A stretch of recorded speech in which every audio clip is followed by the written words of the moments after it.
Hey, and welcome to TSOB. This is a podcast for entrepreneurs who are interested in investing or starting their own funds.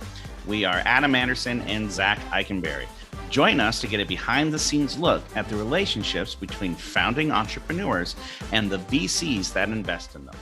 Hi, Zach. Recording's in progress. We're rocking and rolling. Life is happening. I'm having a great day, man. How about you?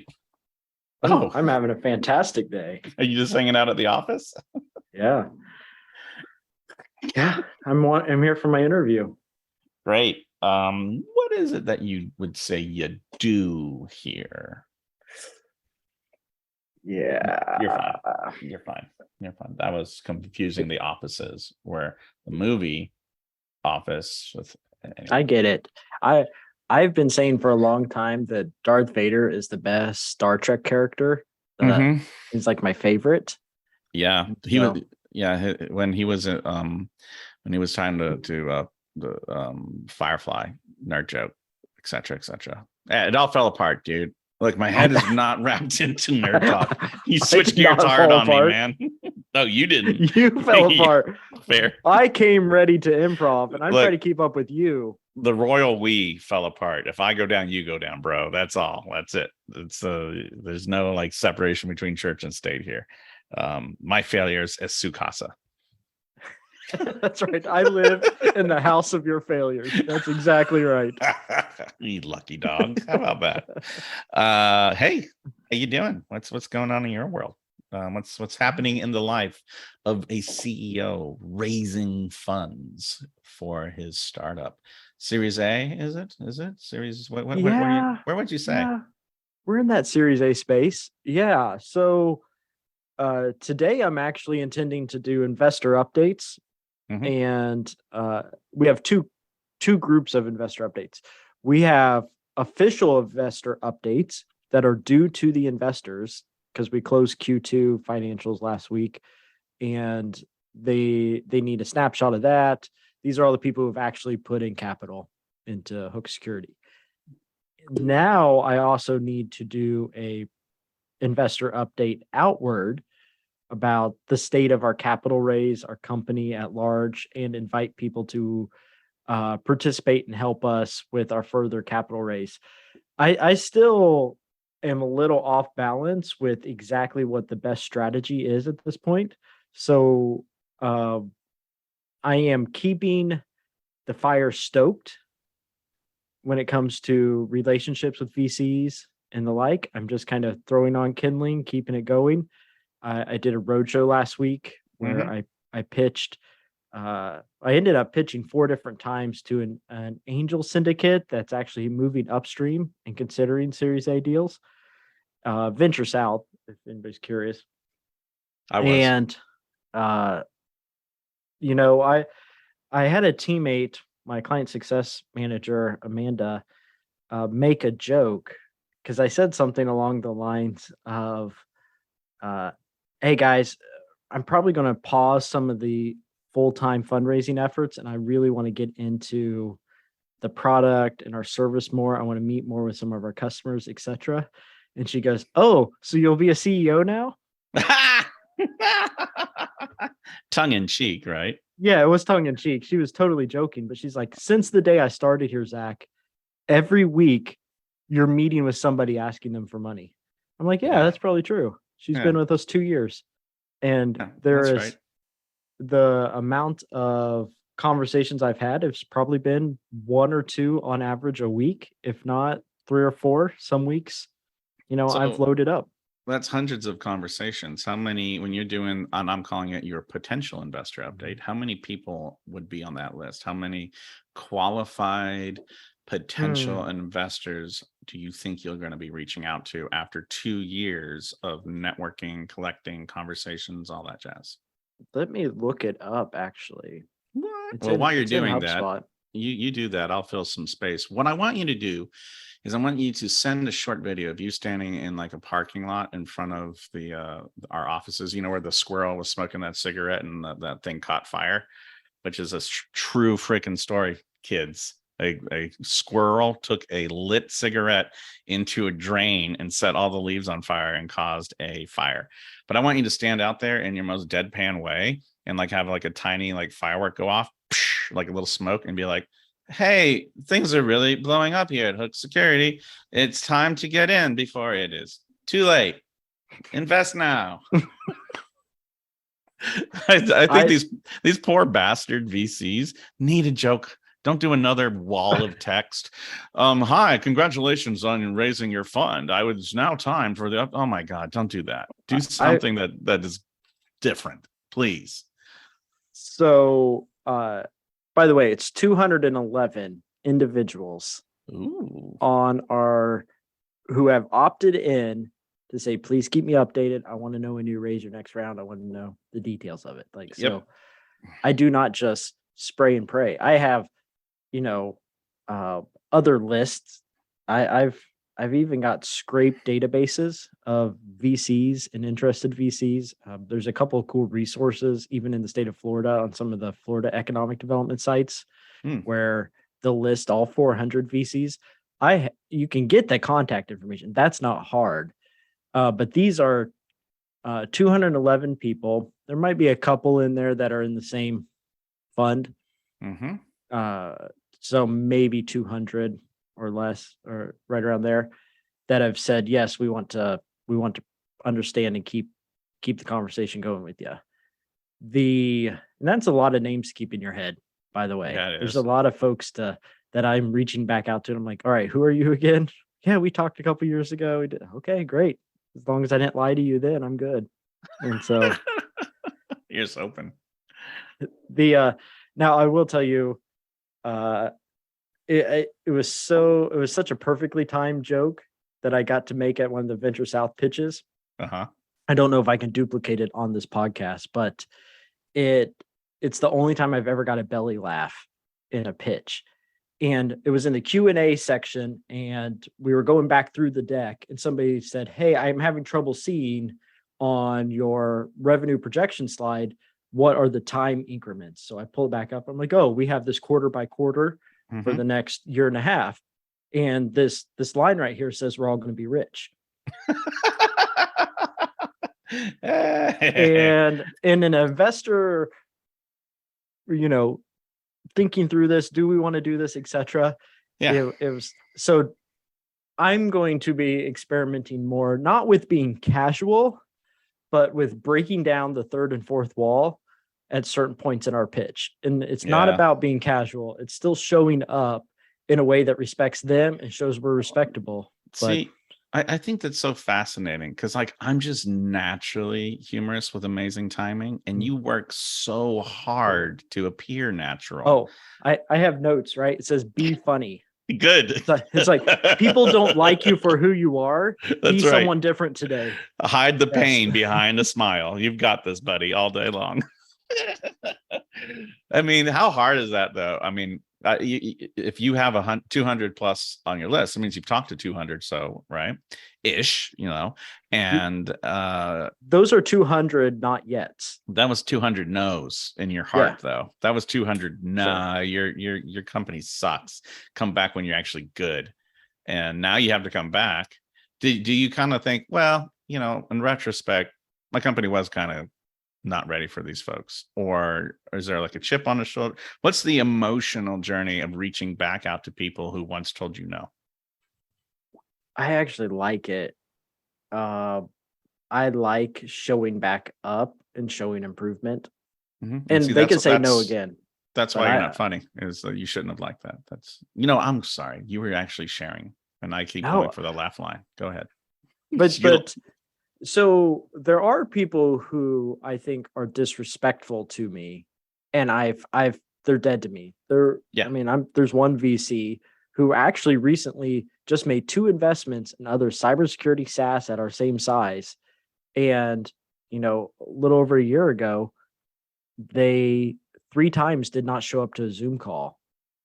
And one time they didn't send, oh, I'm so sorry I missed that call for 48 hours. Of course, I'm calling and texting them and sending emails right then, like, hey, do we need to reschedule, etc. And this person was like, hey, I'm sorry, I'm really busy. We got a lot of deals here. We're trying to close a deal. And I said, I CC'd back the person that introduced us, which was an attorney. And I said, I'm sorry. We're it doesn't look like we value each other's times properly. We're not a good fit. Yeah. And I fired that VC. Ooh, get it, baby. But there's only been like maybe 2 or 3 that have happened that way. My favorites, there was one no. I'll give a shout out here. His name's Michael. He's with Overline Capital, Overline VC. Great VC fund, super sharp guys, Michael and Sean. Respect them highly, but I respect them because Michael said, here's our criteria, here's what we're looking for, etc. I gave him the pitch. He said, if we're going to make an investment, I need to be convinced of these 3 things. I did my best. He goes, I'm sorry, not convinced. We're not going to invest. That is so clear. How long did that process take? 24 hours.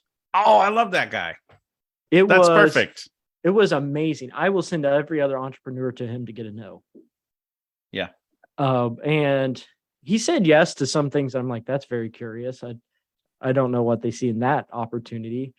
So you end up with a small bit of jealousy because but at the same time, like I want to respect and praise Michael if he's ever listening at Overline, or if anybody here We'll just tag him in the LinkedIn post, and that way we'll make sure he listens. So be careful what you say next. No, I would make room for him eternally on our cap table, right? So like we're at the Series C, we're valued at 200 million, we're raising another 50 million, and he comes along and says, hey, I only write checks up to 500K or a million. Say, party on, Garth, let's go. And I put him in because I respect somebody who plays the game openly, right? And so and then there's 2 other VCs. One's a PE group that we've talked about before. I respect when people do what they say they're going to do. And like right now I'm struggling because there is a VC who we pitched. They said, we really like you. We got to go into due diligence. I asked them for timelines. They haven't met the timelines. I'm kind of waiting around to hear back. And now if they work out, they work out. But now it's an issue I am going to have to address. Like, when I say, hey guys, when we move forward, will this be a normal thing where I need to add 72 hours to any date you give me? Right. And that might be passive aggressive, but I need to have the clarity to know that they said, hey, we're going to get back to you. Today is a Tuesday. We're going to get back to you Monday, end of day. And Monday came and went yesterday. Nothing. Yeah. So that's not because I'm better or more important or have some sort of ego. They didn't hurt my feelings, but I need to know what kind of partner I'm getting into bed with, as it were. Well, and people use imperfect language. So we're waiting for some money to come in from overseas. And on Friday, the group got together and they all agreed, yes, we want to send $10 million. And now they're starting the legal processes and getting all the documents done. And I was under the impression that all the legal documents were finished and that everything was ready to go. And then once we had the decision, the money was going to get wired. And so I have this expectation of, 10 million hitting our fund in the next, couple weeks. And that could still happen. But now we have this imperfect communication that has me worrying because I thought one thing where they said a different thing and we're just not tight on the communication. And so trying to lock down, this is one of my frustrations with this whole thing, is on the LP side, on the VC, PE side, on the entrepreneur side. It's project management 101. When is a thing going to happen? What results can I expect? And what would be the next steps after that? And just clear and concise communication. I'm guilty things of that, come by up. the way.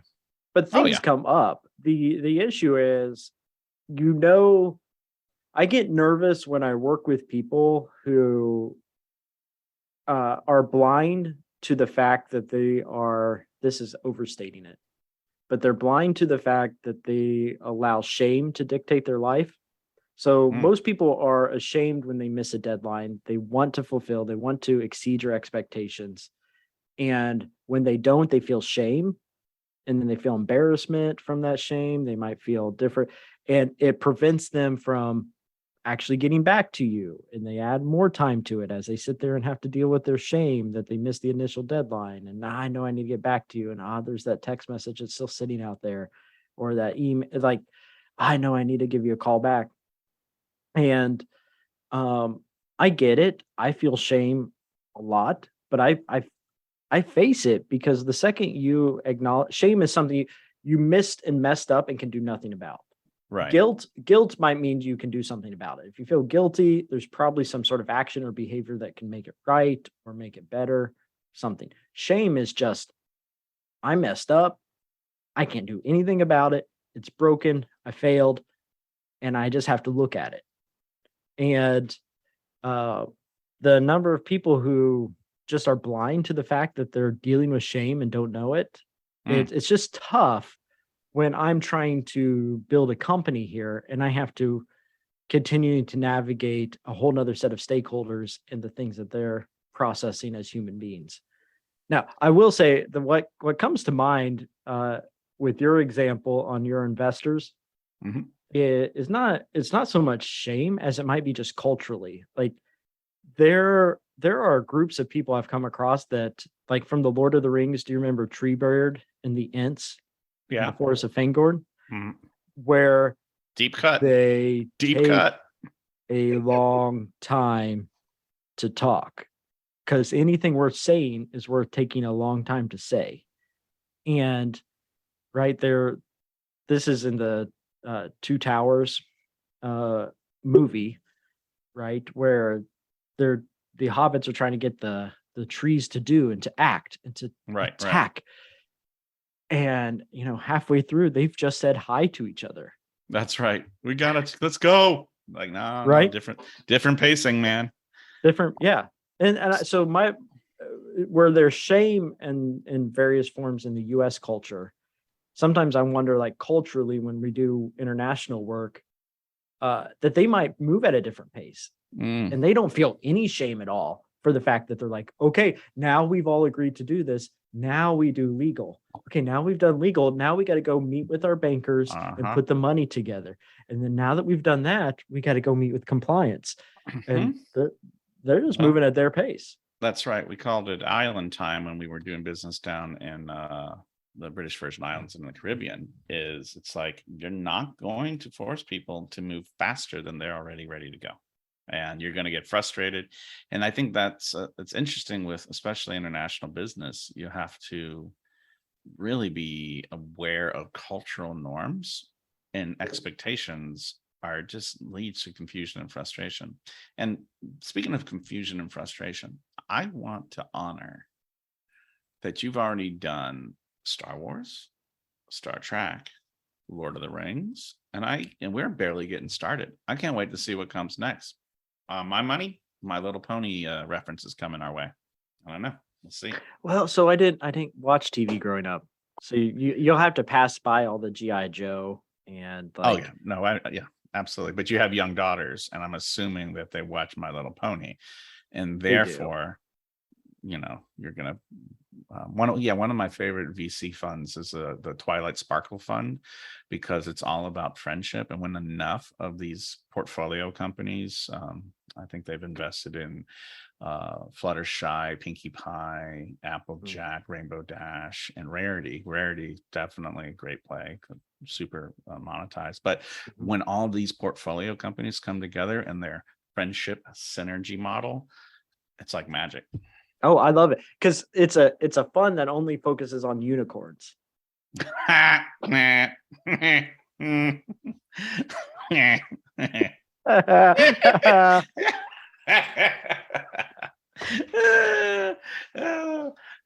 comments are gonna blow up because people know that there's only 2 unicorns in My Little Pony, and the others. Then there's 2 Pegasus, and then there's like whatever. That's right. Your joke was spot on, right, man? That's good. I got the point. I really did. Did it fly over your head? No, I'm so fast. I'll catch it. Like that. Anyway, So shame. No, let's actually talk about your fund and your experience. Oh yeah. Because you've had some roller coaster, and I sent you a video yesterday that I thought was very fascinating, which was this guy sold his company for 46 million, Hermosi. and he said, "My life didn't change." I was like, "Yeah, that seems right." I look at people who have had exits and their life Mhm. didn't change, but his anxiety spiked because he Yep, didn't have cash flow. And that's so, exactly right. but his second part to it was, I didn't make my money through investing. I made it through growing a business. Now I have to take this 46 million and go build another business to get Yeah. cash flow because I don't know how to invest better than I know how to build a business. And I thought that's the first time I've heard somebody say it that poignantly, but Hmm. that makes a lot of sense to me because even if Hook moves towards an exit, my first thought is which business am I starting? Not Yeah. what am I going to invest in? Well, and I think that, so yes, I had the exact same experience when I sold my company. Boom, money in the bank and immediate anxiety because I was programmed to feel comfortable when money hit the bank account every month. Cash flow makes me happy. Big chunk of money in the bank makes me think of scarcity. Like every day it gets smaller and it's not getting bigger, right? Mhm. Um, so I did that. I went and started another company, and it turns out I'm not scrappy like that no more, kids. I didn't want to do that. It's not my genius. And so having to learn how to invest so that you produce cash flow is the key. And so I was on a podcast yesterday, and the young man was like, "Oh, as soon as I'm done with I've made enough money, I want to really get into VC so I can start making real money." I was like, "Whoa, pump the brakes. VC ain't where you go to make real money. VC is where you go to take bets on the future of society and Mhm. technology and help along the way. And if we all guess right, then we all can do it again. Private equity is where you go to make money and to develop cash flow and to invest." And so, um, what I think Alex Hermosi is, really doing, like, he wants to invest in companies that are already doing 3 million in revenue. So he built a company that is his firm, and that's the same thing we did at Anzus Capital.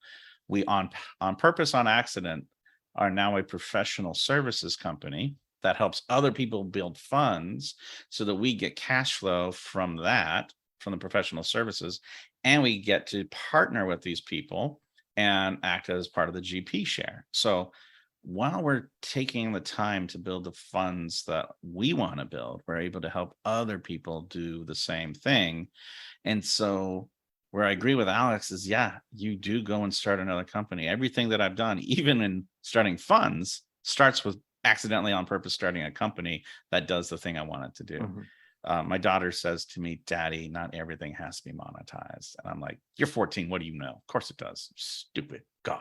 No, she's not stupid. She's delightful. I'm But going to take that quote. I'm going to put it on a podcast and I'm going to sell it to advertisers.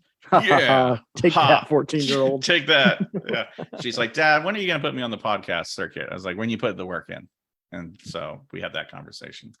But yeah, no, I mean, the idea that wealth is built by one strategy, to me, is a fallacy. It seems way too risky. I would rather have some kind of W-2 paycheck from one thing and have a, dividends paid over here, and maybe the W-2 goes away eventually, but it's a lot of different things stacked together that produce the Mhm. lifestyle and the thing that you want. And so, do I love a massively cash flowing business? I sure do. That's why I love professional services. You can do that real quick. Um, but Yeah, right. There's a fallacy on both sides. There's a mhm, fallacy of, and most people I know, they live in a world of single income, right? And that income has to carry any of their savings or investment or equity building in their home, whatever it is. mhm, So we see that as a fallacy to building true wealth. Uh, But there's probably a fallacy on the other side by believing you're an expert in everything and spreading yourself out too thin, right? Which might be what the entrepreneurs more tend to be, right? Like I tend to be like, I can learn real estate. I can, Yeah. I can learn what I can build a REIT. All right, I can do that. I can do this. Yeah, you can figure it out. Doesn't matter. I got you. Yeah. I built a high school at 27. That's how arrogant I am. Like I can. Well, we're glad you said that. We've all been talking, Zach, and we needed to pull you aside, but it sounds like you already get it. So Yeah. I'm actually really good at interventions. So good. And I'm like so humble. I'm like the humblest guy you've ever met. I've already like researched interventions. I'm like really good. I can't wait to lead my own. Yeah, that's right. Hey, I've invited you all here today to do an intervention for me. So, Bill, what I'm going to need you to do is here's your talking points. No. I got your talking points. You're not good at this. I'm good at this. Yeah. Is that micromanaging your own intervention? Yes. That'd be fantastic. I love it. There. That's a t-shirt. Micromanage your own intervention. Yeah. Now I'm lost with my thoughts. Just picturing you sitting in kindergarten sized chairs that are very, very short. And everyone who, anyway. Yeah, save us. I'm lost. I've totally that image. So we were talking about wealth building and how we allocate our expertise and our time, and right that what we might be doing with like Anzu's fund or other funds is finding a way to build short-term and long-term gains at any time. And in some ways that's what Hook had to do, right? Like we have some visions for future iterations of our product that are really long-term and change the world, right? Yep. But in order to make it to that place, we had to land where the market was ready. So I tell people all the time that like Netflix sold DVDs until the consumer had the high-speed internet capacity for online streaming. Netflix always wanted to do online streaming. And then they sold DVD or rented DVDs in the meantime. And I say that's an extreme example, but right now in our world, managed service providers want phishing simulations and they want other simulations and they want certain types of training that transfer into certification compliance. And that's all fine. We're not doing any damage to the world and we're doing better than the status quo in the market. That's great. But we have some visions for the future that really solve root cause issues when it comes to cyber training awareness issues. And that's our Netflix streaming, right? And we have to wait for the market to be there. And that's part of it. Like there's still companies coming up with budgets and still companies hiring security awareness officers. And there's still a lot of work to be done in our industry. And so meeting it where it is. So I think that short-term, long-term interplay is pretty fascinating. And that's the cash flow versus the exit. Yep. I think cash flow versus exit. I think slow capital versus fast capital. And what I wrote down here was based off what you said, sell the product the market wants while you build the product the future market will need. Right. One of my projects is a moonshine distillery, right? Orbital moonshine distillery. And I was just getting frustrated with people because they're like, oh, you're not doing real stuff. I'm like, hey, look, moonshine alcohol used to be rocket fuel until they began to figure it out. Right. So I'm going to sell space alcohol. But while I'm doing that, I'm going to use the profits to build the facilities necessary to provide power, water, food, oxygen, and rocket fuel to the future solar explorers of our solar system.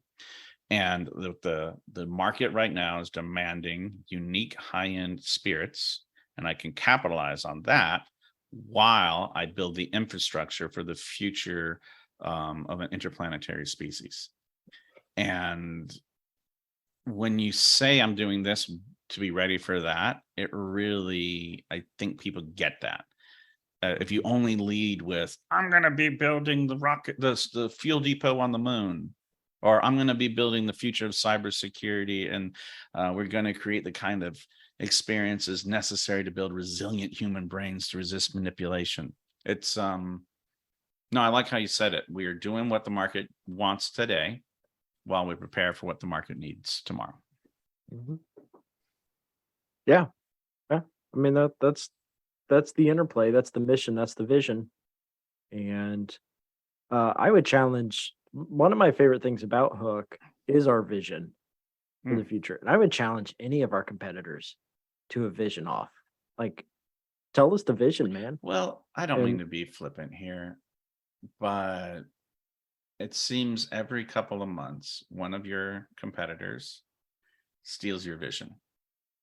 Right. They steal our language. They steal the messaging. Well, they think they're stealing the vision. They're like, oh, that's a zinger. We're going to do that one. Oh, that's his. Oh, you know what? Let's just go to Hook's website and rip the entire thing and make our own. And the thing that makes me giggle about that is that that's like somebody thinking the wake behind the boat is the boat. And you're like, no, these are the ripples that we're causing as we're doing the real thing. Yeah. And it's very interesting to see people get super excited about a thing that we've left behind. Well, you know what's interesting is it really it doesn't bother me, right? Like, you know, we're the creators in the space, and then other people are plagiarizers, and that's a role I'm willing to take on, right? Or they might even be maximizers, where they take the thing we're doing and maximize it to the next level, right? But we're the oxygen.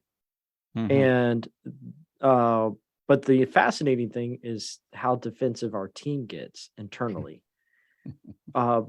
Where I go, like, that's just one of a million ideas. Yeah. And they go, this is our idea today. And how dare they take they might be on the front line fighting while I'm building the next set of weapons. And they're like, how dare they copy our weapons? And they're firing it back at us. And it's hell out here. And I remember in the first 6 months at Hook, where we found a large company, I'll name who they are, I don't care, Mimecast out of London, multi-billion-dollar company, and their copywriter, their junior intern probably didn't know that we would ever find it, but they essentially had scraped our website, changed less than 1% of the words, created a PDF, and sent that out to people as the future of entertaining training. At the time, we were big edutainment, and they had taken it and they had just said, like, this is the thing, this is what we do. And at least on that piece of collateral, it wasn't widely distributed. It's not like they built a whole marketing campaign around it. Right. But still. But I remember looking at it and I was like, dude, there are people from Mimecast looking at our website. This is going to be freaking sweet. We got this. And Brad, our sales guy, he's still with us at Hook, leading in sales, but was pissed about it. Yeah. He's like, we can sue. We have copyright. We have, and I was like, well, we could, but it'll just make Mimecast look good. So, we decided not to do anything about it except for just kind of treasure it in our hearts. Yeah. To know that a $8-9 billion company could do no better than to look at a 6-month-old startup and use their language and copyright. Well, hey, that's the whole reason that we get acquired, right? Since we got to be able to do the thing. So, yeah, I don't care, right? It is what it is, but I do care. So I have so here's the reason I care. The reason I care is that sometimes the thing that is, I value my ideas like they're gold.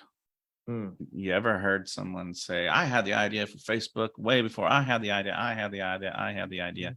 And for a really long time, I thought every single one of my ideas deserved funding and Oscars and probably some kind of documentary about the brilliance.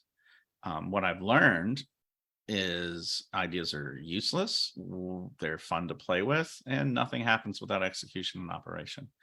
And so ideas just dropped into the pond of a thing are quickly forgotten. And, I could totally resonate with our staff who gets pissed, but it's like, man, it's like you said, I never will run out of great ideas, and I'm so far ahead. I don't worry. I'm not competing with my ideas from yesterday. I have some code I wrote still in production. Thank you very much. Like 17 years later, it's still running a core system for a $70 billion company's securities solutions. And they really should upgrade that, but they're not, because it still works and there's some value there. But I'm not worried about that because I know I can do 1,000 times better today. And the same thing's true with most of our other ideas. So I don't know. I think I'm just repeating back what you just said. Well, Steve Jobs, he had it might have been in his or his biography rather, or I heard it on a talk where he used to talk about ideas like they were a disease at Apple, where he said the worst part about it were managers believed that because they brought ideas, they brought value to the company. And he would see these overinflated manager and mid-management staff at Apple just think that their ideas made Apple move. And he said no, because the change that happens between your idea and then the iterations of production and execution, we do something different than whatever your idea was. We hit constraints in the market, we hit constraints in engineering, we hit constraints in materials, we do all this other stuff, and we have to work around it. But you don't get the credit for coming up with the initial idea. It's the person who presents and figures it out at the end. That person gets the credit at Apple. And he said that was one of his when he came to turn around Apple.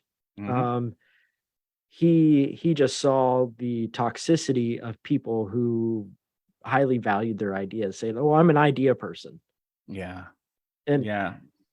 Now, don't get me wrong. The best. Let me counterbalance that too as well.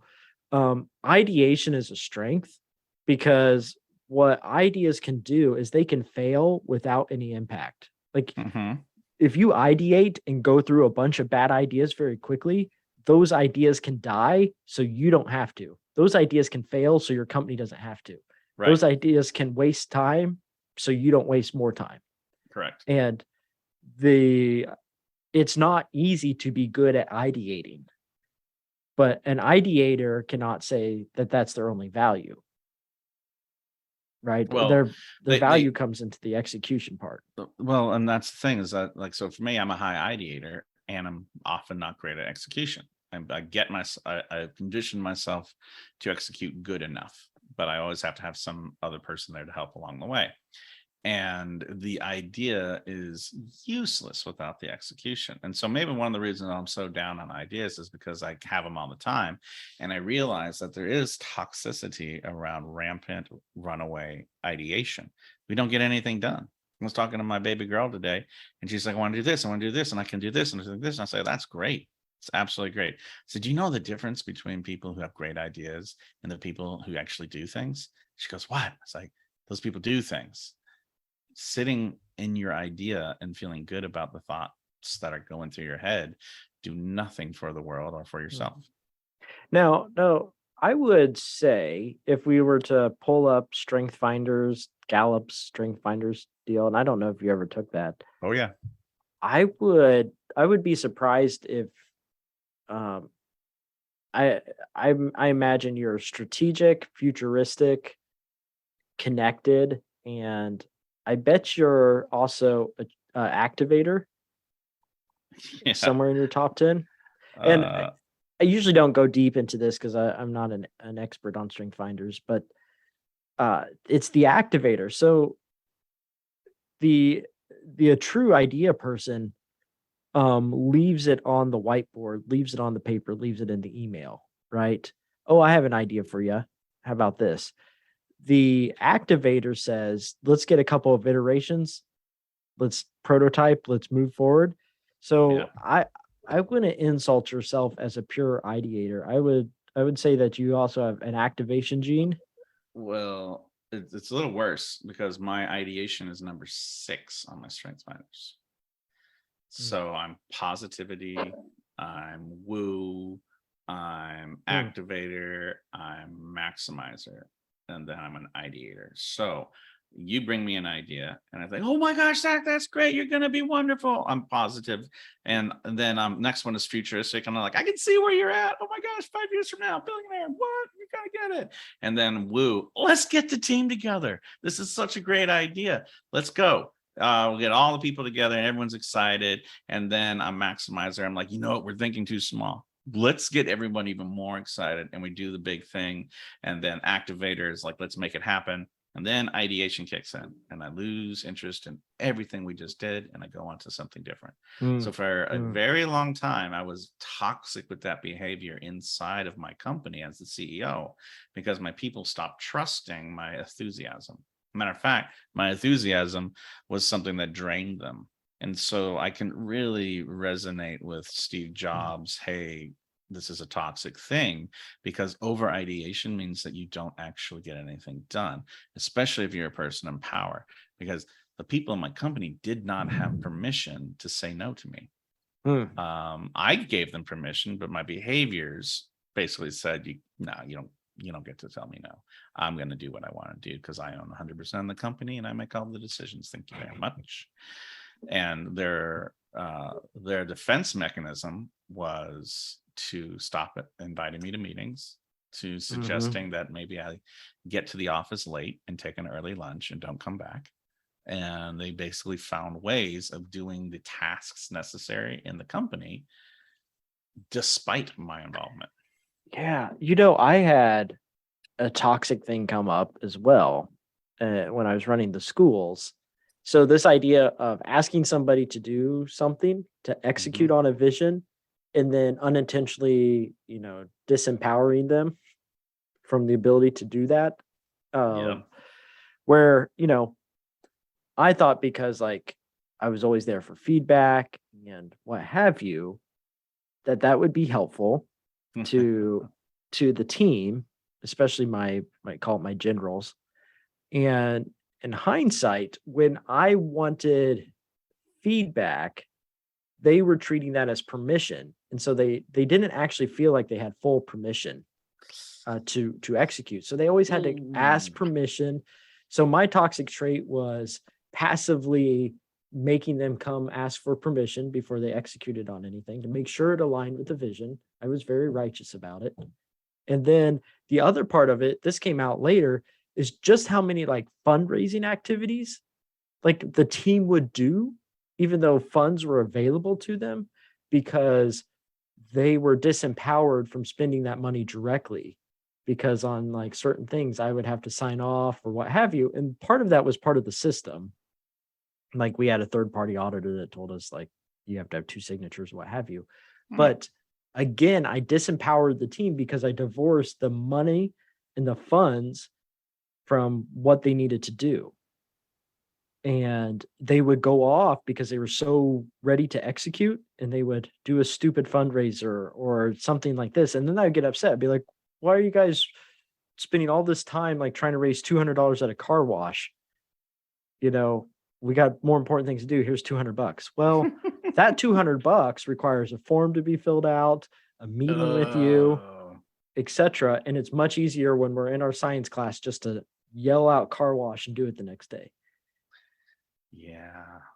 And that was me being toxic. And I did not know that as a manager at the time. Isn't this great? Like, in order to build a successful business, you basically have to become a pretty decent human being who understands how other people work and not be so self-centered. This whole idea of the self-made person. I mean, come on. Every step along the way, someone's held out their hand to help me up to the next level. And every step of the way, I've had to be conscious of the fact that what worked back here at this particular level is not going to work here. And then you have that shocking moment where you have been rewarded your entire life for having the right answer and for being an excellent student, and now the more ideas and the more you do, the less effective the organization is. Yes. Good mute. That your mute game was right on. Anybody watching that video? No, they don't get to see that. We have like no, they actually don't see us. They only get the like a video that has like a thumbnail and then like sound stuff. This is only for those on our Patreon. Do we have a Patreon? We totally should have a Patreon. No, hopefully Rhea will get us an outtake. I really love the blooper reels, man. So reverse Patreon. It's a way to buy your audience. And so everybody who listens, yeah. And if you get the quiz at the end by inserting the secret word that we mentioned at some point in the podcast, cauliflower. You heard that. It's not going to get repeated. You get $5 in our reverse Patreon. That's right. Yeah, but all you have to do is send us $5 for shipping and handling. The problem in today's economy, it's the creators are getting all the value and not the consumers, not the audience. Great shit. That's DeFi, baby. Let's go. Yeah. I think I just stumbled into bribe.io. Bribe.io. Are you willing to do stuff if people pay you? Some people call that a job. We're not going to end, but what if this happens? What if we just sent you money? Yeah. Anyway. It's a reverse MLM. It's right. MLM spelled backwards. Oh, I see what you did there. That's very good. That's right. Only for moms. Oh, no. S is a pillar. Dang, I screwed it up. Anyway. Yeah. We should do that. But no, I think it's interesting now that we're talking on this subject that people are coming up and saying that they've listened to this podcast. And I'm like, really? That's right. I am looking forward to the first ever TSOB happy hour, and where my hope is like 3 people show up, and one of them, we don't know why, but they obviously shouldn't be there. It's like completely the wrong person, and we love them anyway. Like that's going to be the best, because I don't think the goal here is for us to necessarily reach tens of thousands of people. I'd rather reach like 20 really cool cats who are interested in this, because I don't know about you, I feel like every time we have one of these chats, I'm leaving feeling like I'm improving my venture game, just having an opportunity to talk about this stuff. Yeah, and I also feel like you're improving. Yeah, dick. Hey, Rhea, we need to have an outtake of all of our podcasts where we've cussed, and I just want to like beep, beep, beep, beep, beep, beep, beep, beep, beep, beep, like maybe with like the 1812 overture behind it. Fuck. So I will say, yes, that there has been, and it's anecdotal, it's not data yet, it's not a statistically significant number of folks who have said, hey, yeah, and non-family say, hey, yeah, not mom, we listen to this. And so if there's a way for us to, I think we should lean in, learn ways to get audience feedback, find topics that you all want to listen to. So if you've listened to us and you're on the Spotify's now, we are looking at moving into other platforms and taking this game up a notch. I even added headphones today just for sound quality purposes. So we're ready to move this game up to the next level, and love to hear your feedback. Hey, did we put like a tag at the end of this thing, like join us on our LinkedIn stuff? Because that's what we're doing, right? We're all playing on LinkedIn. Yeah, and we have some building blocks to put in place on LinkedIn. And as we do that, yes. So the only socials that I'm on are LinkedIn actively. My stuff bleeds over into Twitter, and sometimes I jump over there, but mostly I'm in LinkedIn all day long. So we should find a way to engage and talk with folks that like you all that are listening on the LinkedIns. Yeah, I think I heard what you said. We need a Discord. I think you're right. I am not active on Discord. Another chat tool. I need Discord, Slack, Signal, WhatsApp, Telegram, normal text, email, like a peasant email, and LinkedIn. Yeah. Also, follow Zach on TikTok. I'm joking. He's not on TikTok. Right. Yeah, I'm feeling like we've talked enough. I don't know. We really went all over the place. It was good. I think we've covered a lot of cool things. This is the truth of it though. When starting funds and starting companies, you have a wide range of domains you have to discuss and process all the time. Yeah, like I feel like I'm kind of in a holding pattern because we have a bunch of really big deals that I can't directly impact, and it's frustrating.